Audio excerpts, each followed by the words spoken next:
The meeting is now streaming live on Facebook. Now, you just can't tell what's going to happen from one moment to the next. Less than 20 seconds ago, I was talking to Higher Vibrations Mela, and she had to rush off because there's been some sort of an accident or an injury in her household. So she's had to say goodbye and sorry for postponing this talk. So that's where we're up to. I don't feel Let me just feel what's coming in. Oh yeah, okay. So just to say, I'll we'll reschedule that for some time as soon as possible. But I was looking forward to that really. It is a strange time. It's a time of the solstice and the equinox and a strawberry full moon tonight. And I must admit, I don't sort of go by those things really. I just go by the way that I feel from one moment to the next. So sometimes it's interesting to get information from people, forearmed is forewarned or forewarned is forearmed or whatever that expression is. But generally speaking, what I tend to do is take all the information that comes to me, plonk it in my heart, because I have this sort of developed this relationship with the innate intelligence that resides within my heart. And I'm not exactly sure what that looks like, but I know what it feels like. And if it's open and flowing, as I've said many times before, I just keep going. And I must say, over the last 2 weeks, it's been quite turbulent. My life has been quite turbulent, as has a lot of other people's lives as well. But I just see this as part of a sort of testing type, refinement type alchemy. It's an inner alchemy where the gold is in the crucible being heated up to great temperatures in order for the impurities to be burnt off. That's how I sort of see it metaphorically in my head. Um, but I think more than anything else is if you are going through a hard time, you see, I talk here, I just automatically, I just talk with my hand on my heart because that's almost like I feel where the information's coming from. I don't fully understand it.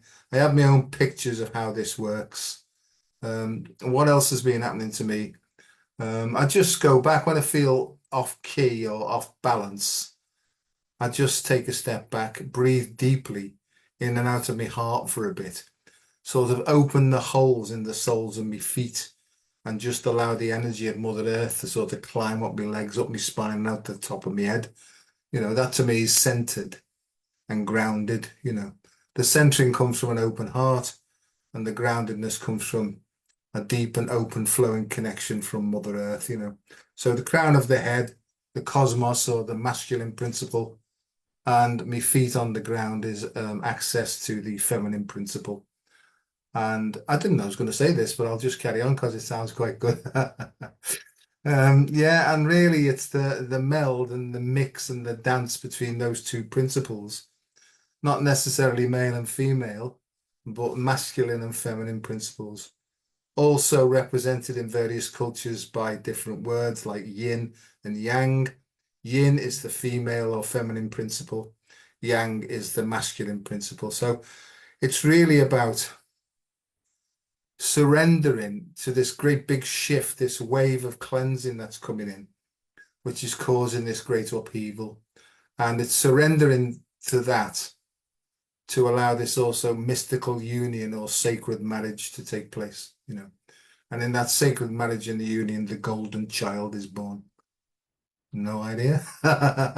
Carry on, son. You're doing a good job.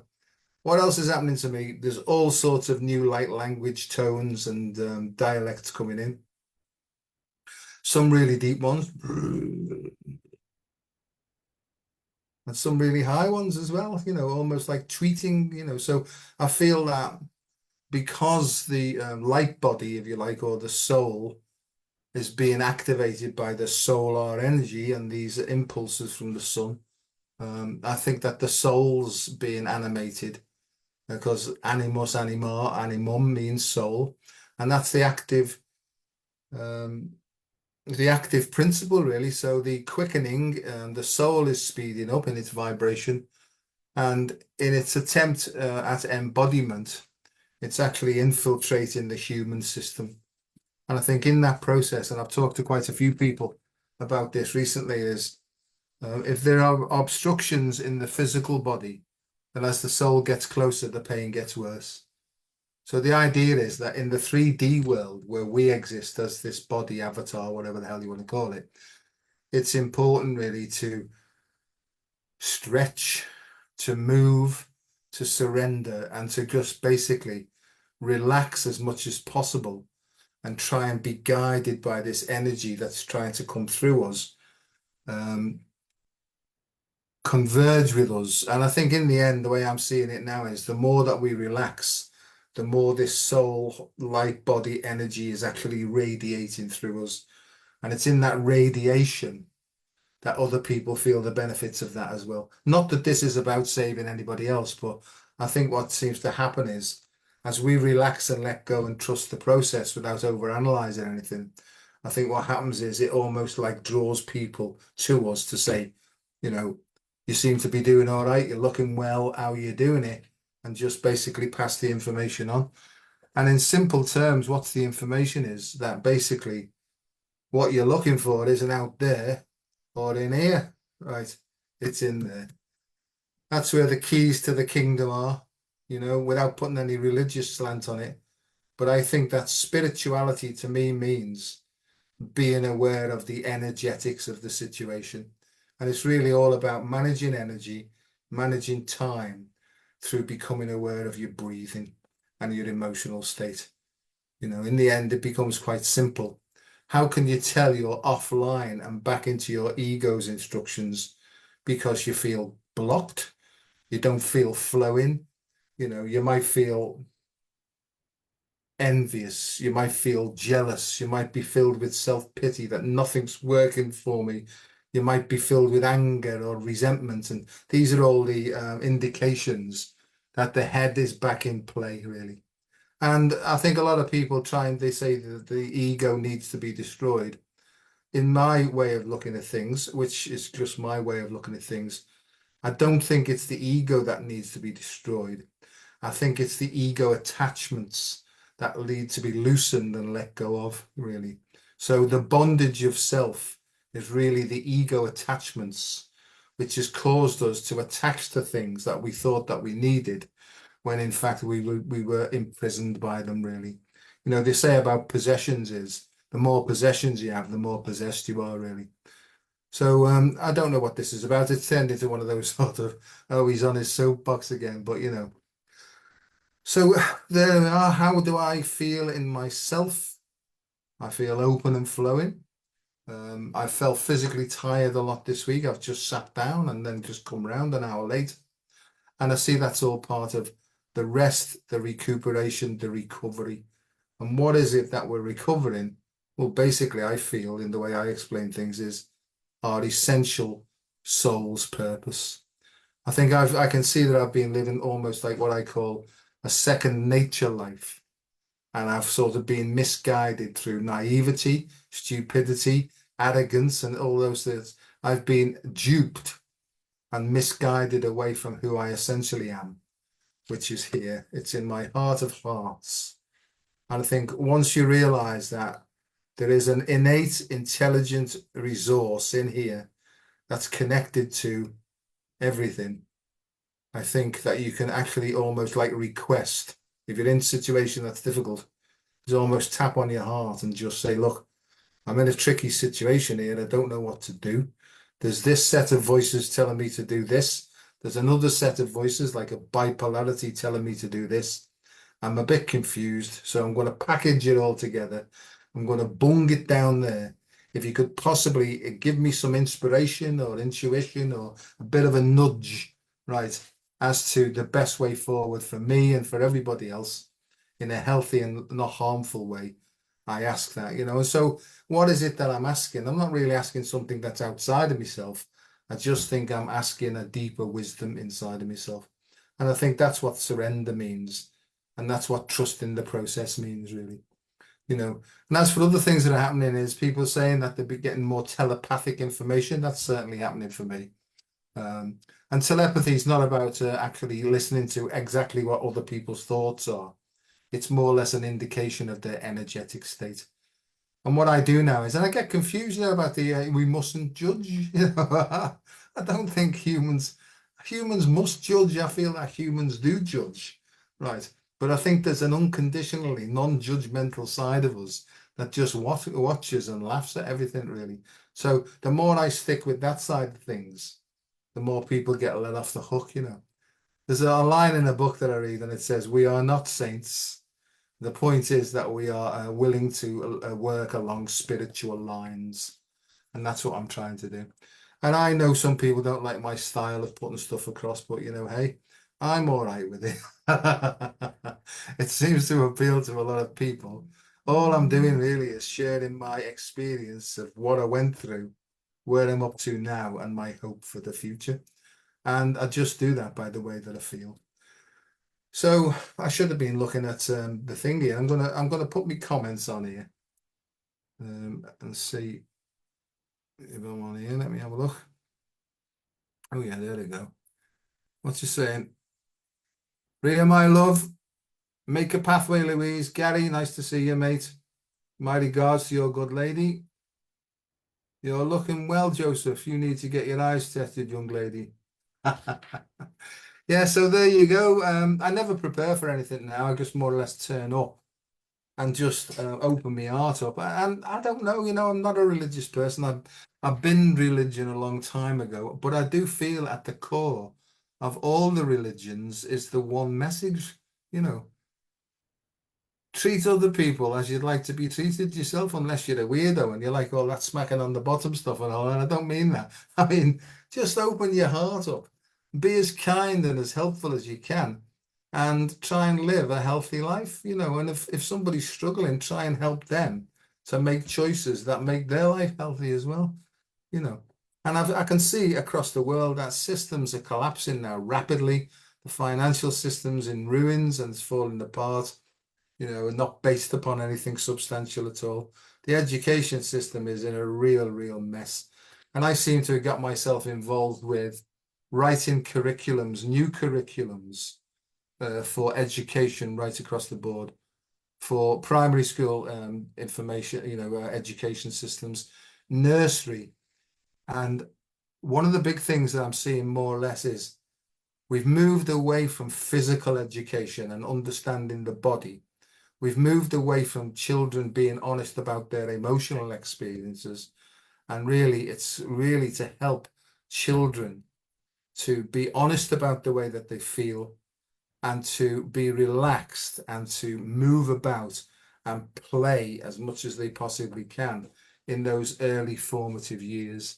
And I think the first 7 years are so important because basically, as the Jesuits would say, give me the child until he is 7 and I will give you the man.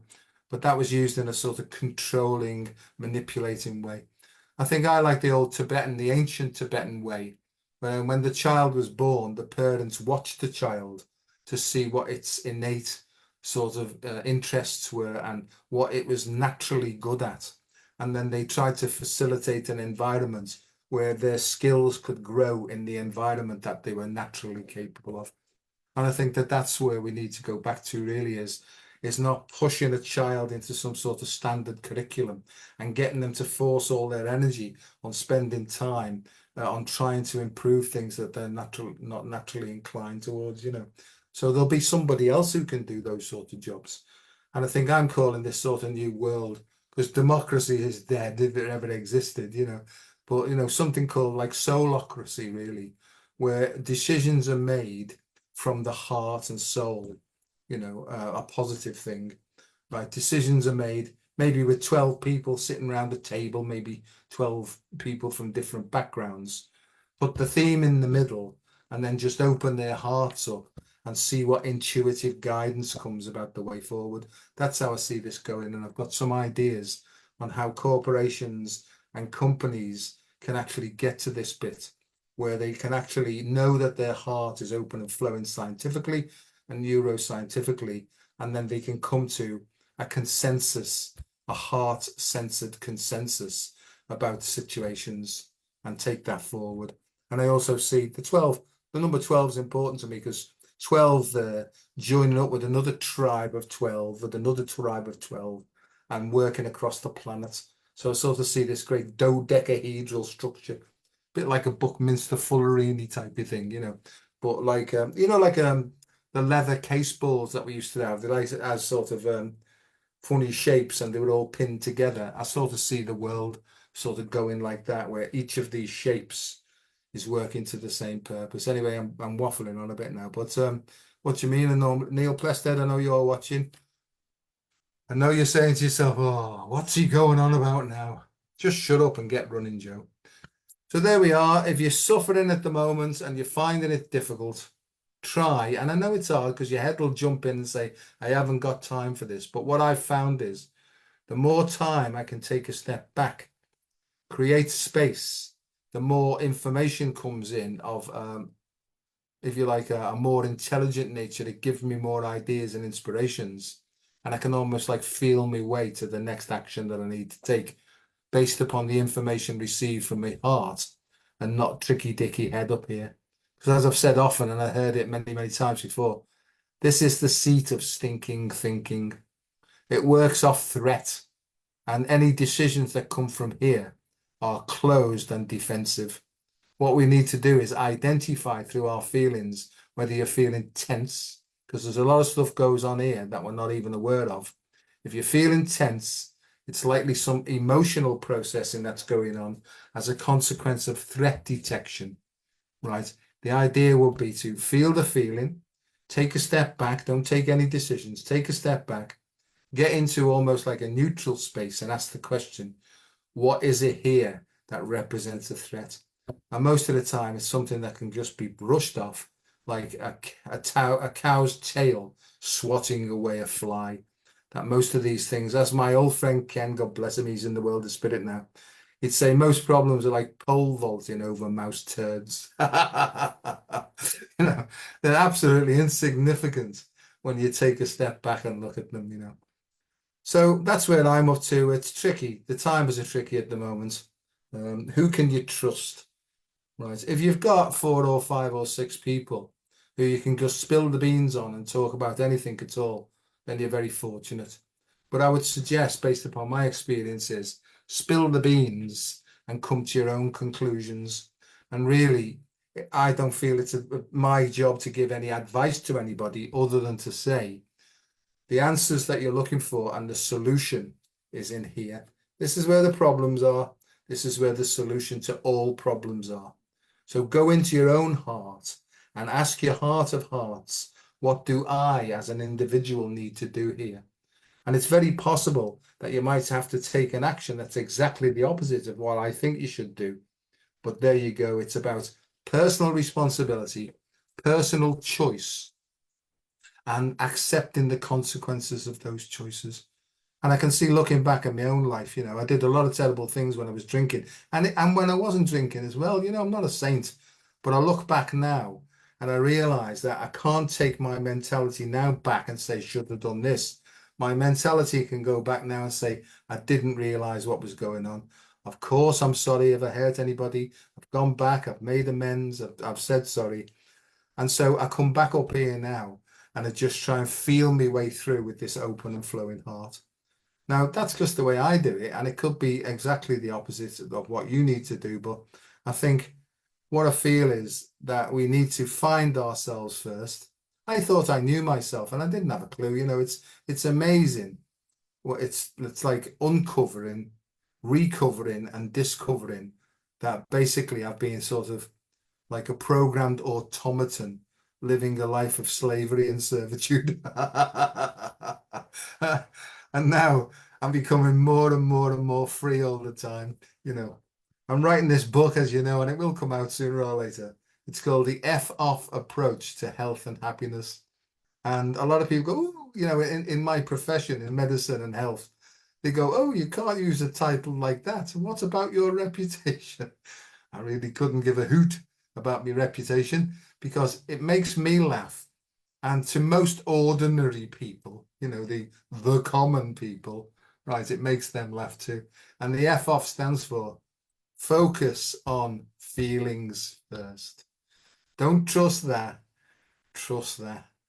And if you've got a feeling that's causing you tension, right, and you don't feel good, right, see that good word, good, could take an O out of that if you want, if you're a religious person.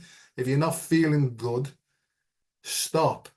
Don't make any decisions at all because they're likely to be defensive, right? Take a step back, create some space, go for a walk around, take some big deep breaths, and then look at the situation again. And I swear to you, if it works for you like it works for me, you'll come up with a better solution, something that's more healthy, less harmful, and something that will improve the quality of your life. And I sort of see it as my mission now is just to help people through my experience, is just to help them to plug back into that innate intelligence. It almost seems like there's an opponent or opposing forces that are trying to keep us in our head, audio visually, right? Netflix, Prime TV, the pictures, everything out there, the news. Is the world flat? Is it right? To keep you into some sort of thinking about things, right? I really don't care about all that anymore. I'm not interested. I have to trust the process and allow myself to be guided by my heart. And does it mean to say that I don't have to make difficult decisions? Of course. Sometimes you have to make really difficult decisions and even cut people off and say, sorry, I can't be around you anymore. You're just draining me of energy. So as they say, stick with the winners, right, as best as possible. Why do you have to be around negative people all the time? You don't have to. It's some sort of savior complex, really, or victim complex. This is me just talking. Your situation may be totally different. As my dad would say, and still does in my ear all the time, son, make up your own mind. And I think that's how it works. You make up your mind, right, based upon the way that you feel and the choices that you make. That to me is what life's become about, really. And I think a lot of illnesses are caused, right, because of the conflict in here. It's called accentuated antagonism. So if there's any conflict or antagonism going on, it causes an inflammatory response. So it generally starts off with irritation, moves to inflammation, and then any cells, then any blood chemistry then contains all these inflammatory cytokines, they're called, and stuff like that, and cortisol and all these things. They inflame the environment where cells are.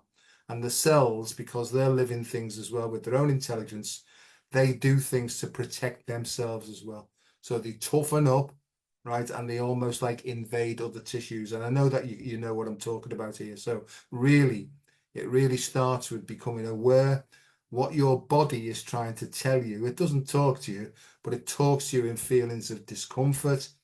It talks in feelings of inflammation, and there are many, many, many natural resources that we can take that are anti-inflammatory, that are from Mother Nature itself, and those that have not been chemically manipulated, so that's another area.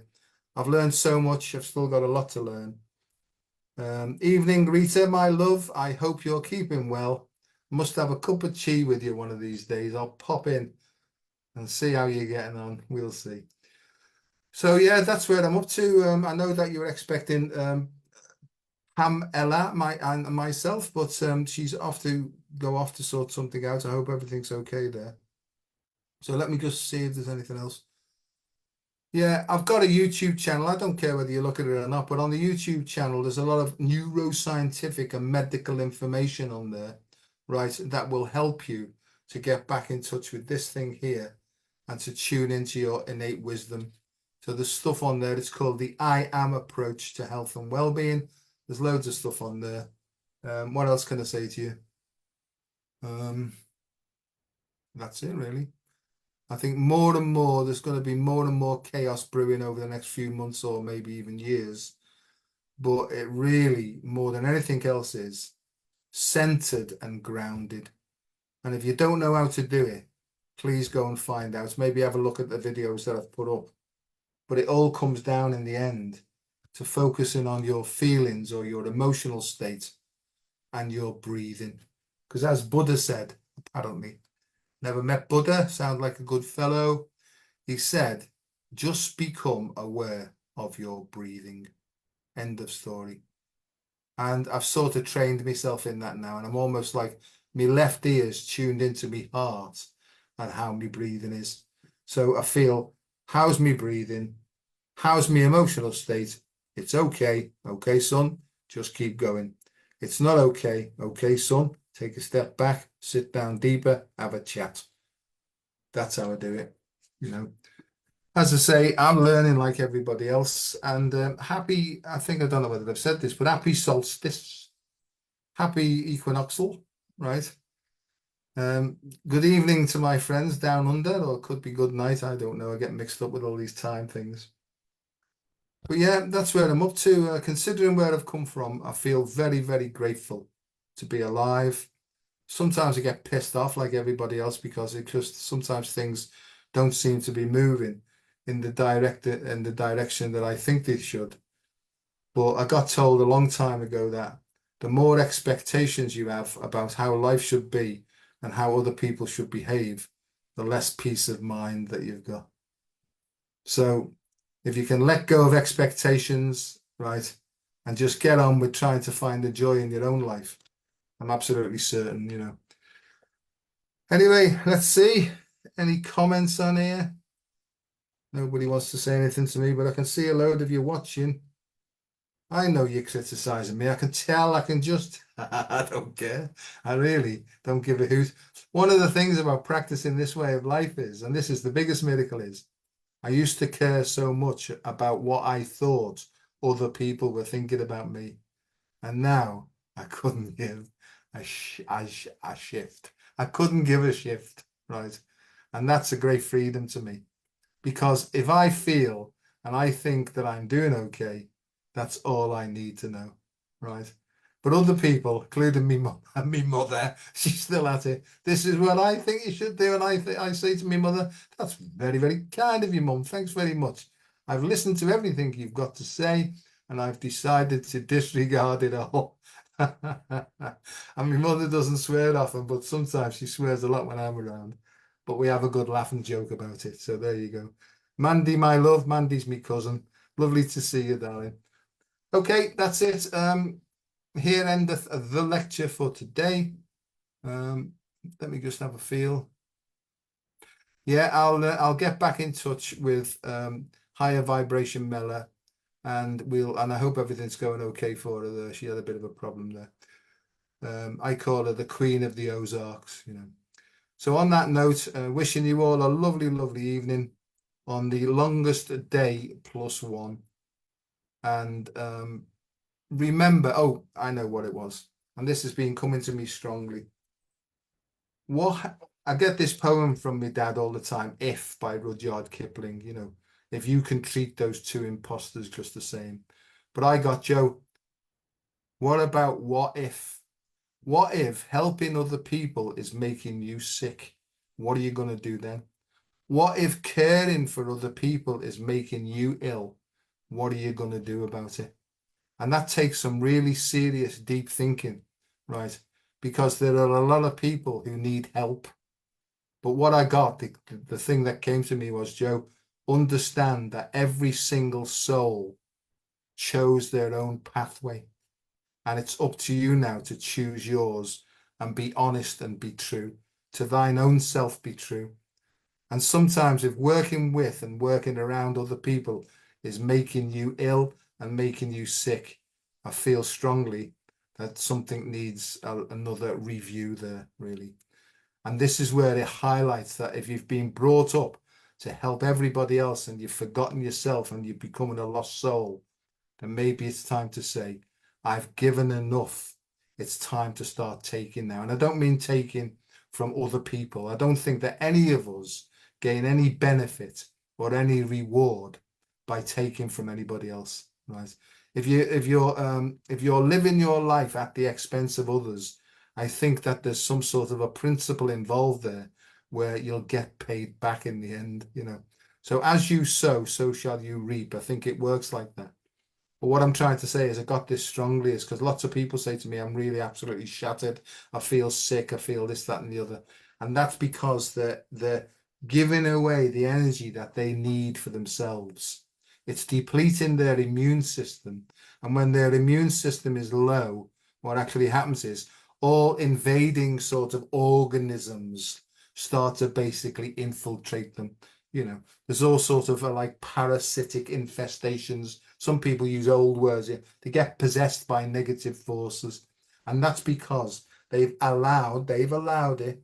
They've allowed the depletion of their natural resources by giving out too much. So basically what I'm getting to is what I started with is this is about managing your energy and managing your time. And it's really easy to do that. You can go like that. I'm sorry, but I'm exhausted and I can't give anymore.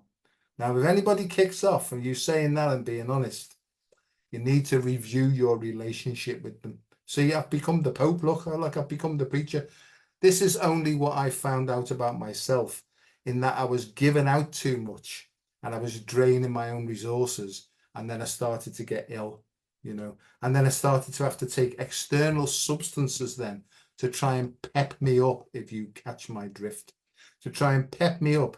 But that was a chemical means of trying to get some energy, which actually and ironically depleted my resources even further. So I was in this state of complete and utter denial. So Shanine, my love, nice to see you, darling. So that's the thing is, we need to learn to respect our own health and well-being. And when you start looking after your own health and you start putting self-care as a priority, people think you've become selfish. And it's easy to get back in the trap, of like, oh yes, I've become a selfish person. I used to be so helpful to others, right? No. Just develop it. Don't start. Develop that in your head, right? And just get a bit of space and say to yourself, am I feeling balanced here or not? And if the answer is not, what do I need to do? What do I need to say?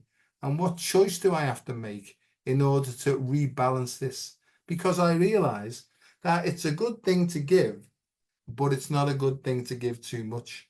It's a good thing to care, but overcare is killing me. So there we go. You see, I ended up being the preacher. I didn't mean to be, but this is just things. I will help myself. I have friends who live in far-flung places like Belgium and stuff like that. Very selfish people. All they ever say is me, myself, and I. But I know that they don't mean that. I mean that they say, put your own health and well-being and self-care first, and then everything will balance out by itself. So there you go. On that note, I'm going to love you all. I'm going to leave you all. And I hope you have a pleasant evening, morning, afternoon, even whatever time it is, wherever you are. So as I say, I'll get back in touch with Pam Mela and hope that everything's fine there. So on that note, preaching, sermon, lecture over. And please, I'm not trying to flog myself. But the YouTube channel called Getting Real with Dr. Joe, if you look at the I Am approach, I think there's quite a few sessions on there actually. That was supposed to be private, but they've gone back onto the public domain now. So if you look on there, there's the neuroscience of health and well-being, but there's also some straightforward basic tips on how to reset your autonomic nervous system, posh words, which impact upon all of your glands and your endocrine system. So there's a lot of endocrine stuff and hormonal stuff going on at the moment, and that's because of this great shift in consciousness that's occurring. And the frequency of this cleansing energy is increasing all the time. It's quickening, it's called the quickening, and it's also known as the great shift. So on that note, I'm getting on my own nerves as I normally do. So on that note, I'm going bye-bye.